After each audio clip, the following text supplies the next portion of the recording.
Lettre apostolique Patrice Cordet du Saint-Père François, à l'occasion du 150e anniversaire de la déclaration de Saint Joseph comme patron de l'Église universelle. Avec un cœur de père, c'est ainsi que Joseph a aimé Jésus, qui est appelé dans les 4 évangiles le fils de Joseph. Les 2 évangélistes qui ont mis en relief sa figure, Matthieu et Luc, racontent peu, mais bien suffisamment pour le faire comprendre quel genre de père il a été et quelle mission lui a confié la Providence. Nous savons qu'il était un humble charpentier promis en mariage à Marie, un homme juste, toujours prêt à accomplir la volonté de Dieu manifestée dans sa loi, et à travers 4 songes. Après un long et fatigant voyage de Nazareth à Bethléem, il vit naître le Messie dans une étable, parce qu'ailleurs il n'y avait pas de place pour eux. Et il fut témoin de l'adoration des bergers et des mages, qui représentaient respectivement le peuple d'Israël et les peuples païens. Il eut le courage d'assumer la paternité légale de Jésus, à qui il donna le nom révélé par l'ange. Tu lui donneras le nom de Jésus, car c'est lui qui sauvera son peuple de ses péchés. Comme on le sait, donner un nom à une personne ou à une chose signifiait chez les peuples antiques en obtenir l'appartenance, comme l'avait fait Adam dans le récit de la Genèse. 40 jours après la naissance, Joseph, avec la mère, offrit l'enfant au Seigneur, dans le temple, et entendit surpris la prophétie de Siméon concernant Jésus et Marie. Pour défendre Jésus d'Hérode, il séjourna en Égypte comme un étranger. Revenu dans sa patrie, il vécut en cachette dans le petit village inconnu de Nazareth en Galilée, d'où il était dit qu'il ne surgit aucun prophète et qu'il ne peut jamais en sortir rien de bon, loin de Bethléem, sa ville natale, et de Jérusalem, où se dressait le temple. Quand justement, au cours d'un pèlerinage à Jérusalem, ils perdirent Jésus, âgé de 12 ans, avec Marie, ils le cherchèrent angoissé et le retrouvèrent dans le temple en train de discuter avec les docteurs de la loi. Après Marie, mère de Dieu, aucun saint n'a occupé autant de place dans le magistère pontifical que Joseph, son époux. Mes prédécesseurs ont approfondi le message contenu dans les quelques données transmises par les évangiles pour mettre davantage en évidence son rôle central dans l'histoire du salut. Le bienheureux Pie IX l'a déclaré patron de l'Église catholique, le vénérable Pie XII l'a présenté comme patron des travailleurs et Saint Jean-Paul II comme gardien du Rédempteur. Le peuple l'invoque comme patron de la bonne mort. Par conséquent, à l'occasion des 150 ans de sa déclaration comme patron de l'Église catholique faite par le bienheureux Pie IX, le 8 décembre 1870, je voudrais, comme dit Jésus, que la bouche exprime ce qui déborde du cœur, pour partager avec vous quelques réflexions personnelles sur cette figure extraordinaire, si proche de la condition humaine de chacun d'entre nous. Ce désir a mûri au cours de ces mois de pandémie durant lesquels nous pouvons expérimenter en pleine crise qui nous frappe, que nos vies sont tissées et soutenues par des personnes ordinaires, souvent oubliées, qui ne font pas la une des journaux et des revues, ni n'apparaissent dans les grands défilés du dernier show, mais qui, sans aucun doute, sont en train d'écrire aujourd'hui les événements décisifs de notre histoire. Médecins, infirmiers, infirmières, employés de supermarchés, agents d'entretien, fournisseurs de soins à domicile, transporteurs, forces de l'ordre, volontaires, prêtres, religieuses, et tant d'autres qui ont compris que personne ne se sauve tout seul. Que de personnes font preuve chaque jour de patience et insufflent l'espérance en veillant à ne pas créer la panique mais la co-responsabilité.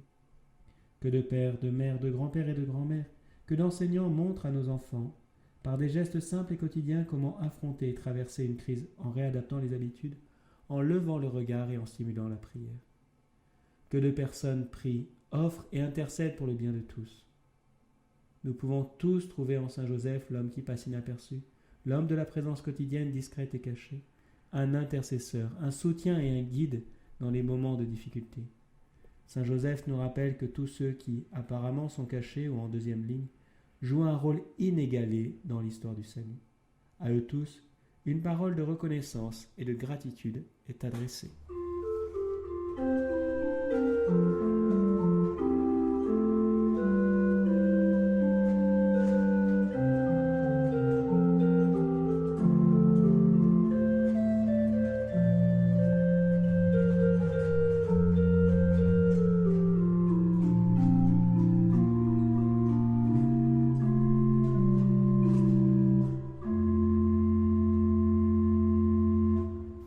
Premièrement, Père aimé. La grandeur de Saint Joseph consiste dans le fait qu'il a été l'époux de Marie et le père adoptif de Jésus. Comme tel, il se mit au service de tout le dessein salvifique, comme l'affirme Saint Jean Chrysostome. Saint Paul VI observe que sa paternité s'est exprimée concrètement dans le fait d'avoir fait de sa vie un service, un sacrifice au mystère de l'incarnation et à la mission rédemptrice qui y est jointe, d'avoir usé de l'autorité légale qui lui revenait sur la Sainte Famille, pour lui faire un don total de soi, de sa vie, de son travail. d'avoir converti sa vocation humaine à l'amour domestique dans la surhumaine oblation de soi, de son cœur et de toute capacité d'amour mise au service du Messie germé dans sa maison. En raison de son rôle dans l'histoire du salut, Joseph est un père qui a toujours été aimé par le peuple chrétien, comme le démontre le fait que, dans le monde entier, de nombreuses églises lui ont été dédiées. Plusieurs instituts religieux, confréries et groupes ecclésiaux sont inspirés de sa spiritualité et portent son nom. Et diverses représentations sacrées se déroulent depuis des siècles en son honneur. De nombreux saints et saintes ont été ses dévots passionnés, parmi lesquels Thérèse d'Avila, qui l'adopta comme avocat et intercesseur, se recommandant beaucoup à lui et recevant toutes les grâces qu'elle lui demandait. Encouragée par son expérience, la sainte persuadait les autres à lui être dévots. Dans tout manuel de prière, on trouve des oraisons à Saint Joseph. Des invocations particulières lui sont adressées tous les mercredis, et spécialement durant le mois de mars qui lui est traditionnellement dédié. La confiance du peuple en Saint Joseph est résumée dans l'expression « ite ad Joseph », qui fait référence au temps de la famine en Égypte, quand les gens demandaient du pain à Pharaon, et il répondait « Allez trouver Joseph, et faites ce qu'il vous dira ». Il s'agit de Joseph, le fils de Jacob, qui par jalousie avait été vendu par ses frères, et qui, selon le récit biblique, est devenu par la suite vice-roi d'Égypte. En tant que descendant de David, la racine dont devait germer Jésus selon la promesse faite à David par le prophète Nathan, et comme époux de Marie de Nazareth, Saint Joseph est la charnière qui unit l'Ancien et le Nouveau Testament.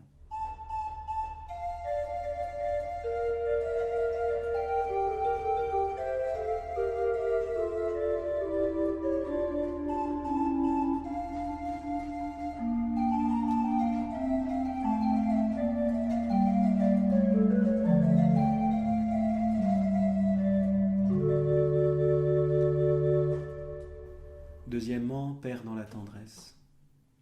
Joseph a vu Jésus grandir jour après jour, en sagesse, en taille et en grâce, devant Dieu et devant les hommes. Tout comme le Seigneur avait fait avec Israël, il lui a appris à marcher en le tenant par la main. Il était pour lui comme un père qui soulève un nourrisson tout contre sa joue. Il se penchait vers lui pour lui donner à manger. Jésus a vu en Joseph la tendresse de Dieu. Comme la tendresse du Père pour ses fils, la tendresse du Seigneur pour qui le craint.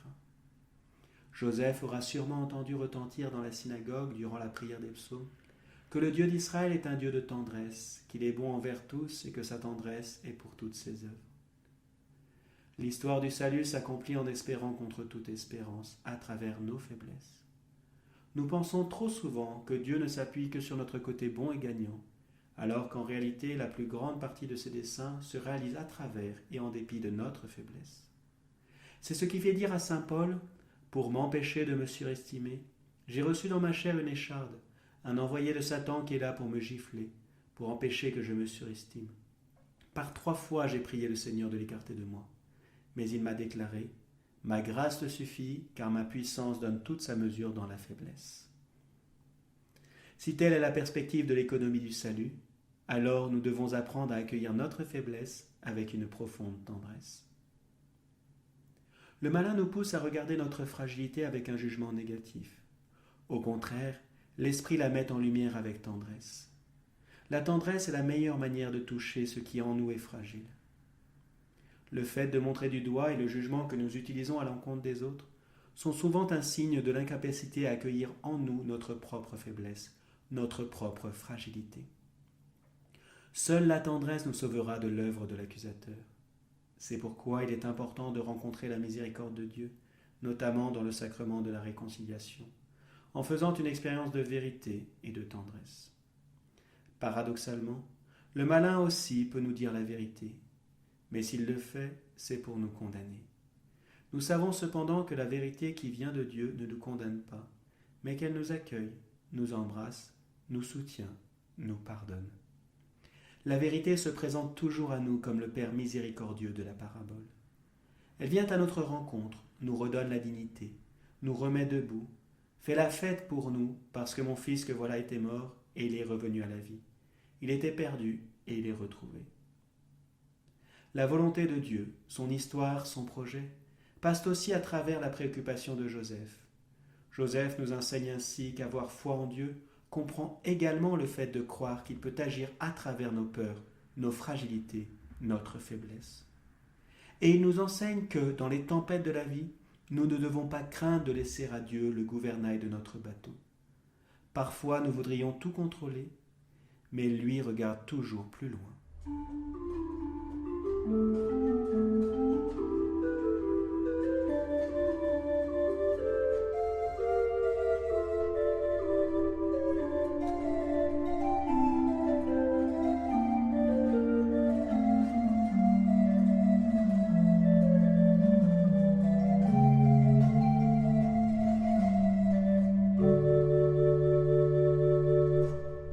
Troisièmement, Père dans l'obéissance.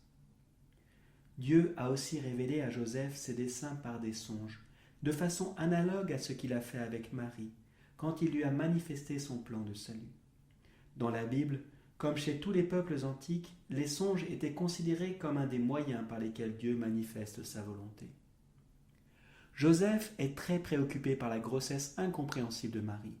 Il ne veut pas l'accuser publiquement, mais décide de la renvoyer en secret. Dans le premier songe, l'ange l'aide à résoudre son dilemme. « Ne crains pas de prendre chez toi Marie, ton épouse, puisque l'enfant qui est engendré en elle vient de l'Esprit Saint. Elle enfantera un fils et tu lui donneras le nom de Jésus, car c'est lui qui sauvera son peuple de ses péchés. » Sa réponse est immédiate. Quand Joseph se réveilla, il fit ce que l'ange du Seigneur lui avait prescrit. Grâce à l'obéissance, il surmonte son drame et il sauve Marie. Dans le deuxième songe, l'ange demande à Joseph « Lève-toi, prends l'enfant et sa mère et fuis en Égypte. Reste là-bas jusqu'à ce que je t'avertisse, car Hérode va rechercher l'enfant pour le faire périr. » Joseph n'hésite pas à obéir, sans se poser de questions concernant les difficultés qu'il devra rencontrer. Il se leva dans la nuit, il prit l'enfant et sa mère et se retira en Égypte, où il y resta jusqu'à la mort d'Hérode. En Égypte, Joseph, avec confiance et patience, attend l'avis promis par l'ange pour retourner dans son pays. Le messager divin, dans un troisième songe, juste après l'avoir informé que ceux qui cherchaient à tuer l'enfant sont morts, lui ordonne de se lever, de prendre avec lui l'enfant et sa mère et de retourner en terre d'Israël. Il obéit une fois encore sans hésiter. Il se leva, prit l'enfant et sa mère et il entra dans le pays d'Israël. Mais durant le voyage de retour, apprenant qu'Archélaüs régnait sur la Judée à la place de son père Hérode, il eut peur de s'y rendre. Averti en songe, et c'est la 4e fois que cela arrive, il se retira dans la région de Galilée et vint habiter dans une ville appelée Nazareth. L'évangéliste Luc rapporte que Joseph a affronté le long et pénible voyage de Nazareth à Bethléem pour se faire enregistrer dans sa ville d'origine, selon la loi de recensement de l'empereur César Auguste. Jésus est né dans cette circonstance, et il a été inscrit au registre de l'Empire comme tous les autres enfants. Saint Luc en particulier prend soin de souligner que les parents de Jésus observaient toutes les prescriptions de la loi, les rites de la circoncision de Jésus, de la purification de Marie après l'accouchement, de l'offrande du premier-né à Dieu. Dans chaque circonstance de sa vie, Joseph a su prononcer son fiat, tout comme Marie à l'Annonciation et comme Jésus à Gethsémani. Dans son rôle de chef de famille, Joseph a enseigné à Jésus à être soumis à ses parents selon le commandement de Dieu. Dans la vie cachée à Nazareth, Jésus a appris à faire la volonté du Père à l'école de Joseph. Cette volonté est devenue sa nourriture quotidienne. Même au moment le plus difficile de sa vie, à Gethsémani, il préfère accomplir la volonté du Père plutôt que la sienne, et il se fait obéissant jusqu'à la croix. C'est pourquoi l'auteur de la lettre aux Hébreux conclut que Jésus apprit par ses souffrances l'obéissance. Il résulte de tous ces événements que Joseph a été appelé par Dieu à servir directement la personne et la mission de Jésus en exerçant sa paternité. C'est bien de cette manière qu'il coopère dans la plénitude du temps au grand mystère de la rédemption et qu'il est véritablement ministre du salut.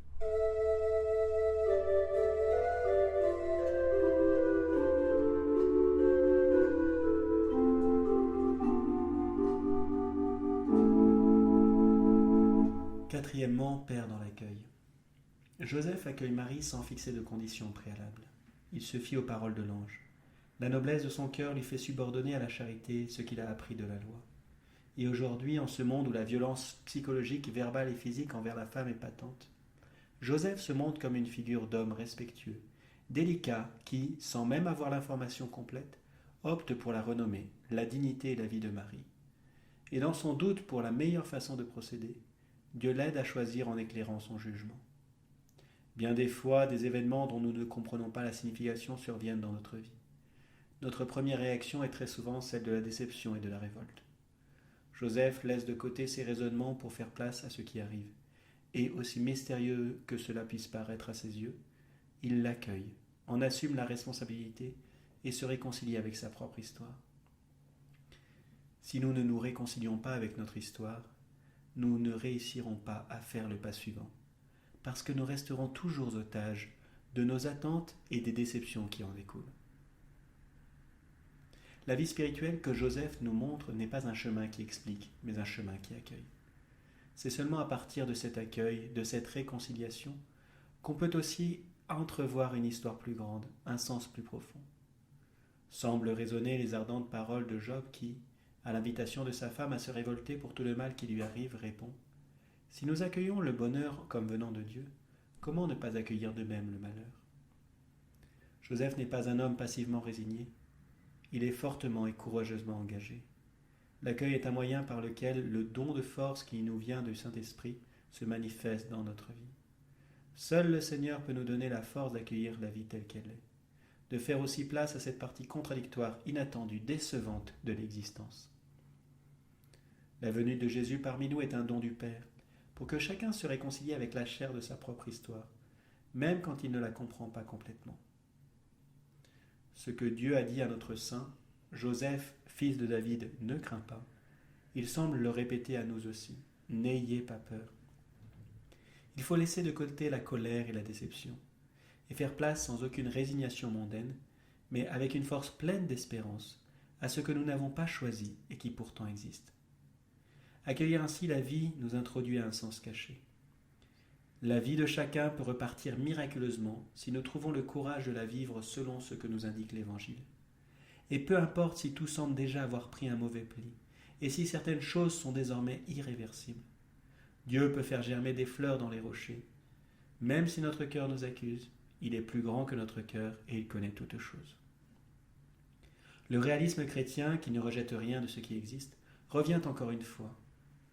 La réalité, dans sa mystérieuse irréductibilité et complexité, est porteuse d'un sens de l'existence avec ses lumières et ses ombres.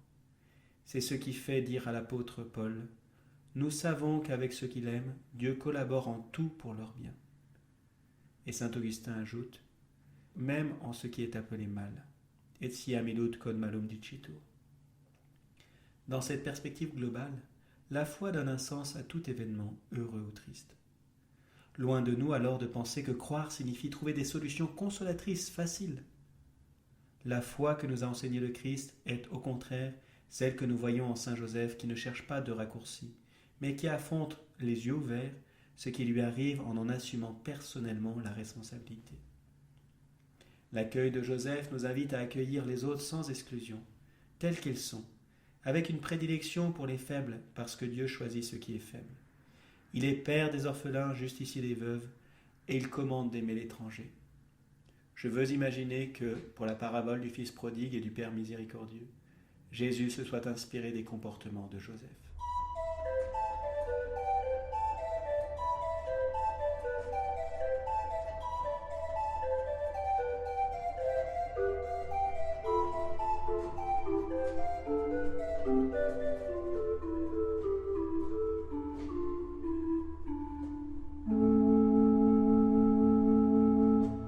Cinquièmement, Père au courage créatif.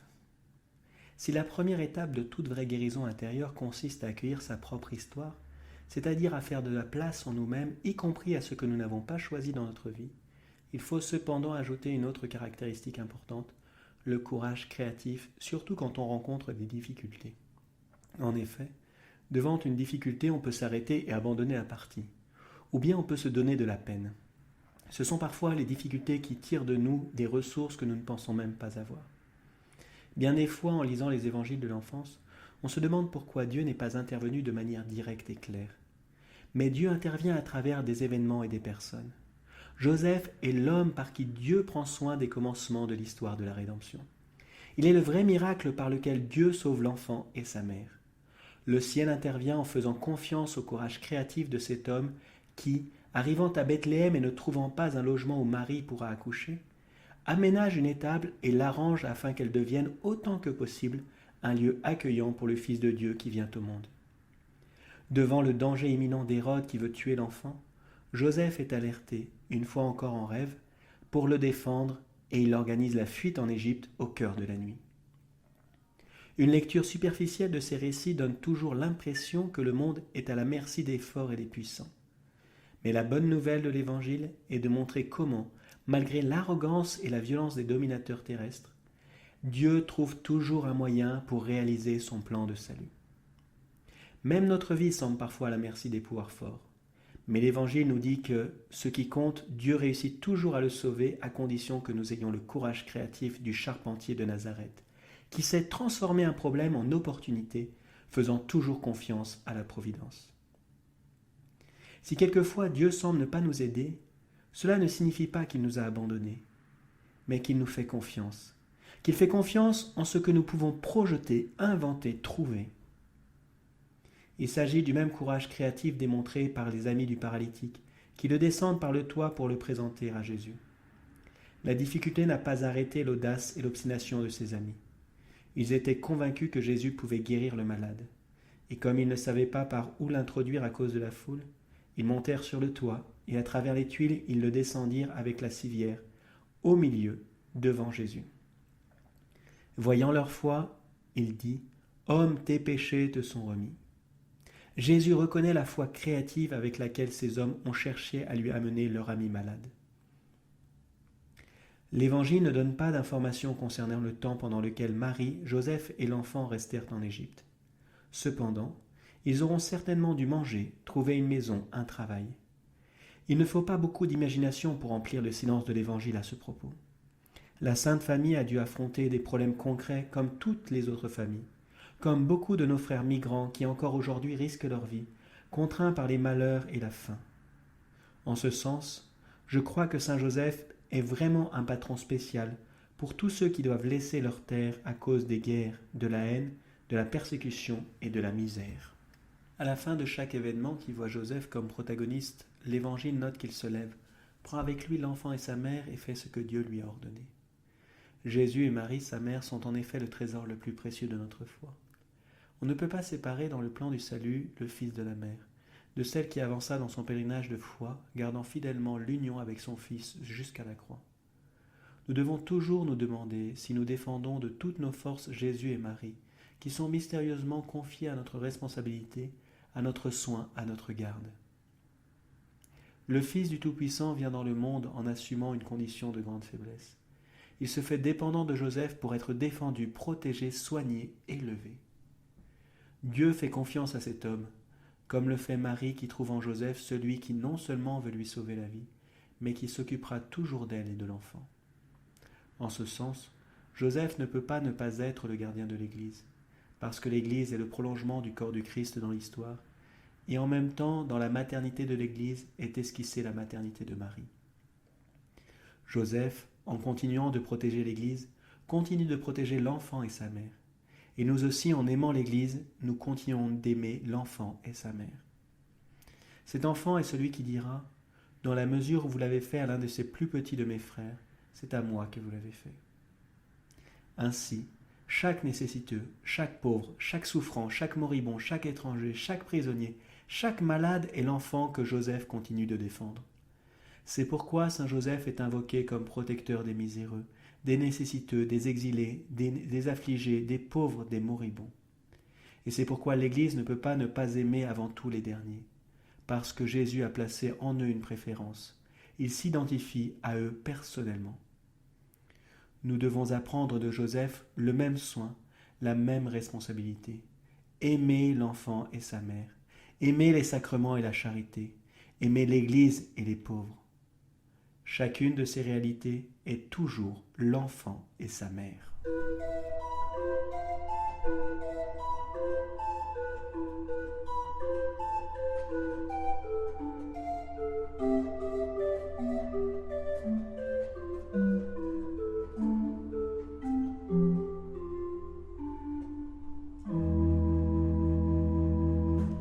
Sixièmement, père travailleur. Le rapport avec le travail est un aspect qui caractérise saint Joseph et qui est mis en évidence depuis la première encyclique sociale Rerum Novarum de Léon XIII. Saint Joseph était un charpentier qui a travaillé honnêtement pour garantir la subsistance de sa famille. Jésus a appris de lui la valeur, la dignité et la joie de ce que signifie manger le pain, fruit de son travail. À notre époque où le travail semble représenter de nouveau une urgente question sociale et où le chômage atteint parfois des niveaux impressionnants, y compris dans les nations où pendant des décennies on a vécu un certain bien-être, il est nécessaire de comprendre, avec une conscience renouvelée, la signification du travail qui donne la dignité et dont notre saint est le patron exemplaire. Le travail devient participation à l'œuvre même du salut, occasion pour hâter l'avènement du royaume, développer les potentialités et qualités personnelles en les mettant au service de la société et de la communion. Le travail devient occasion de réalisation non seulement pour soi-même, mais surtout pour ce noyau originel de la société qu'est la famille. Une famille où manque le travail est davantage exposée aux difficultés, aux tensions, aux fractures et même à la tentation désespérée et désespérante de la dissolution. Comment pourrions-nous parler de dignité humaine sans vouloir garantir à tous et à chacun la possibilité d'une digne subsistance ? La personne qui travaille, quelle que soit sa tâche, collabore avec Dieu lui-même et devient un peu créatrice du monde qui nous entoure. La crise de notre époque, qui est une crise économique, sociale, culturelle et spirituelle, peut représenter pour tous un appel à redécouvrir la valeur, l'importance et la nécessité du travail pour donner naissance à une nouvelle normalité dont personne n'est exclu. Le travail de saint Joseph nous rappelle que Dieu lui-même fait homme n'a pas dédaigné de travailler. La perte du travail qui frappe de nombreux frères et sœurs et qui est en augmentation ces derniers temps à cause de la pandémie de la Covid-19 doit être un rappel à revoir nos priorités. Implorons saint Joseph travailleur pour que nous puissions trouver des chemins qui nous engagent à dire « aucun jeune, aucune personne, aucune famille sans travail ».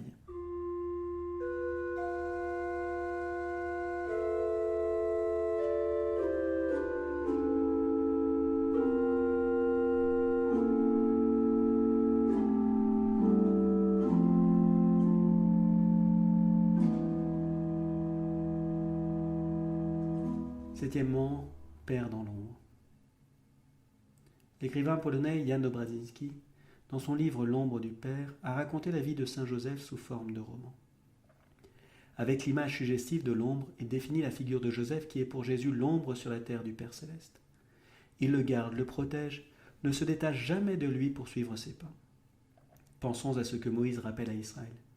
Tu l'as vu aussi au désert, Yahvé ton Dieu te soutenait comme un homme soutient son fils.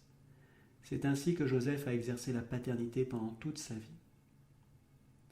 On ne naît pas père, on le devient. Et on ne le devient pas seulement parce qu'on met au monde un enfant, mais parce qu'on prend soin de lui de manière responsable. Toutes les fois que quelqu'un assume la responsabilité de la vie d'un autre, dans un certain sens, il exerce une paternité à son égard.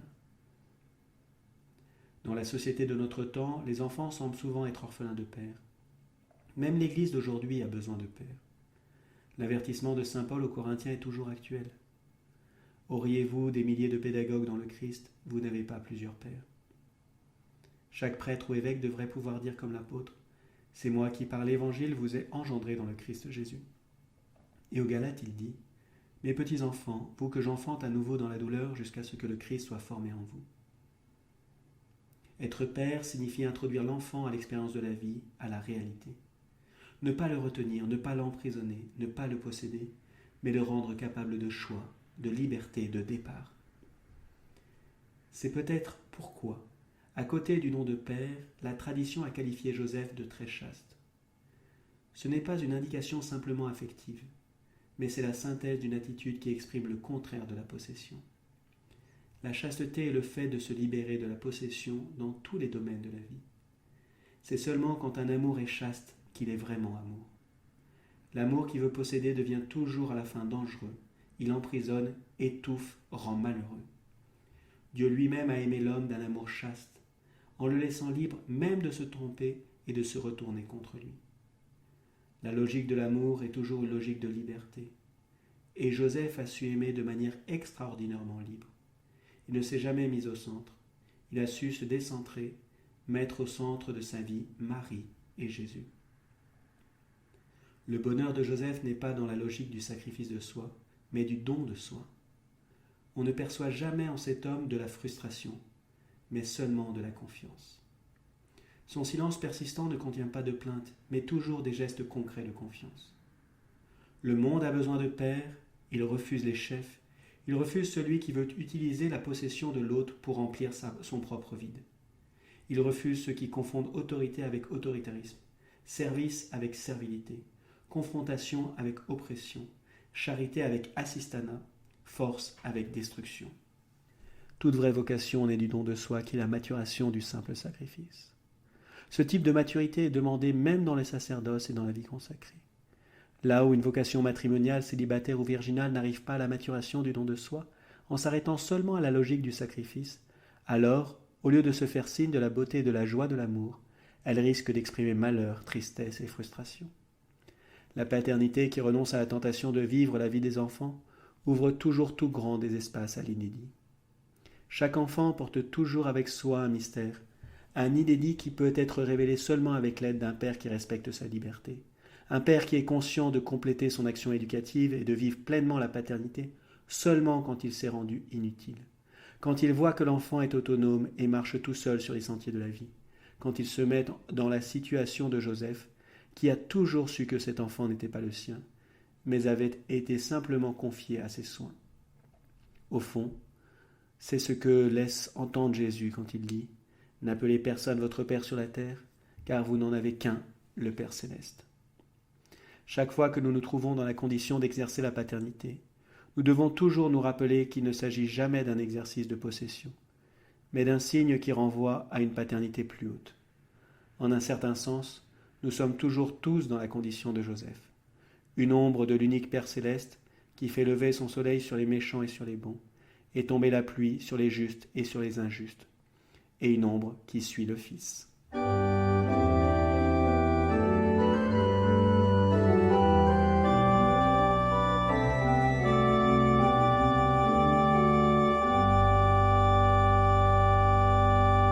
Lève-toi, prends avec toi l'enfant et sa mère, dit Dieu à saint Joseph.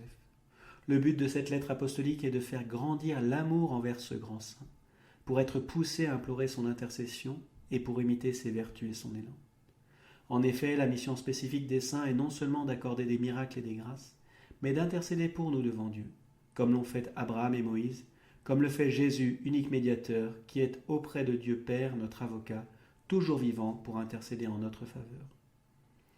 Les saints aident tous les fidèles à chercher la sainteté et la perfection propre à leur état. Leur vie est une preuve concrète qu'il est possible de vivre l'Évangile. Jésus a dit « Mettez-vous à mon école car je suis doux et humble de cœur. » Et eux sont à leur tour des exemples de vie à imiter. Saint Paul a explicitement exhorté « Montrez-vous mes imitateurs ». Saint Joseph le dit à travers son silence éloquent. Devant l'exemple de tant de saints et de saintes, saint Augustin s'est demandé « Ce que ceux-ci et celles-ci ont pu faire, tu ne le pourrais pas ?» Et il a ainsi obtenu la conversion définitive en s'exclamant « Bien tard je t'ai aimé, ô beauté si ancienne et si nouvelle. » Il ne reste qu'à implorer de saint Joseph la grâce des grâces, notre conversion. Nous lui adressons notre prière. Salut, gardien du Rédempteur, époux de la Vierge Marie. À toi Dieu a confié son Fils, en toi Marie a remis sa confiance. Avec toi le Christ est devenu homme. Ô bienheureux Joseph, montre-toi aussi un Père pour nous, et conduis-nous sur le chemin de la vie. Obtiens-nous grâce, miséricorde et courage, et défends-nous de tout mal. Amen. Donné à Rome, Saint Jean de Latran, le 8 décembre, solennité de l'Immaculée Conception de la Bienheureuse Vierge Marie, de l'année 2020, la 8e de Monte Pontificat, François.